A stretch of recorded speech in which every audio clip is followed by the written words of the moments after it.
Je vous salue tous au nom de Jésus. Amen. Voilà. Et puis, est-ce que tu peux dire à quelqu'un ta présence dans ce culte de ce soir est une victoire sur l'ennemi?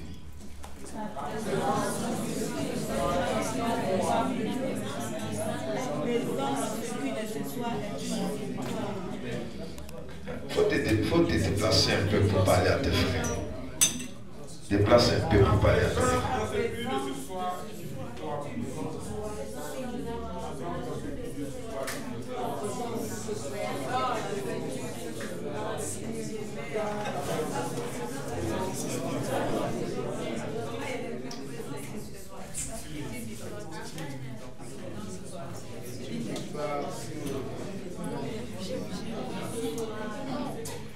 Amen. Ok, que Dieu nous bénisse. Ce soir, nous allons partager un message ensemble sur la consécration de notre vie pour le service de Dieu. Amen. La consécration de notre vie pour le service de Dieu.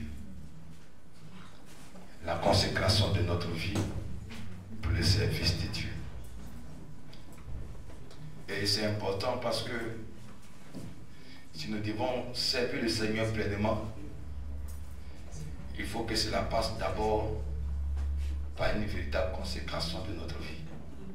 Amen. Et c'est important pour nous. C'est important pour nous. Nous allons prendre nos Bibles dans Exode.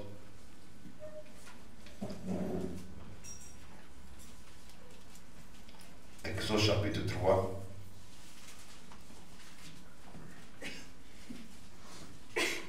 Le verset 7 jusqu'au verset 12. Exode chapitre 3. Le verset 7 jusqu'au verset 12.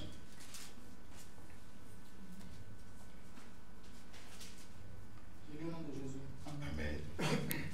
L'Éternel dit, j'ai vu la souffrance de mon peuple qui est en Égypte, et j'ai entendu les cris qu'il pousse devant ses oppresseurs. Oui, je connais ses douleurs. Je suis descendu pour le délivrer de la domination des Égyptiens et pour le faire monter de ce pays jusque dans un bon et vaste pays, un pays où coule le lait et le miel. C'est l'endroit qu'habitent les Cananéens, les Hittites, les Amoréens, les Phérésiens, les Éviens et les Jébusiens. Maintenant, les cris des Israélites sont venus jusqu'à moi. J'ai aussi vu l'oppresseur que leur font subir les Égyptiens. Maintenant, vas-y, je t'enverrai vers le Pharaon, et tu feras sortir d'Égypte mon peuple, les Israélites. Moïse dit à Dieu, qui suis-je, moi, pour aller trouver le Pharaon et pour faire sortir les Israélites d'Égypte? Dieu dit, je serai avec toi. Voici pour toi le signe que c'est moi qui t'envoie. Quand tu auras fait sortir le peuple d'Égypte, vous servirez Dieu sur cette montagne. Alléluia. Vous servirez Dieu sur cette montagne. C'est le signe que Dieu a donné à Moïse. Ok, donc, comme je l'ai dit ce soir, la consécration. La consécration de notre vie pour le service de Dieu. Et c'est très important parce que lorsque notre vie arrive à cette étape avec le Seigneur, il y a beaucoup de choses qui peuvent se passer dans notre vie. C'est très important. Donc la consécration, c'est l'acte par lequel un objet ou une personne était mise à part pour le service de Dieu. Lorsqu'on parle de consécration de façon biblique, c'est l'acte par lequel un objet ou bien une personne est mise à part pour le service de Dieu. Amen. Et si nous sommes enfants de Dieu, nous devons savoir que notre vie est mise à part pour le service de Dieu. Dieu nous consacre à son service. Ici, nous le voyons clairement dans ce passage que lorsque Dieu a vu les enfants d'Israël dans les douleurs de servitude et d'esclavage, et pendant qu'ils criaient au Seigneur, et que Dieu a pris la décision de les sauver, ça veut dire que Dieu va se révéler à Moïse.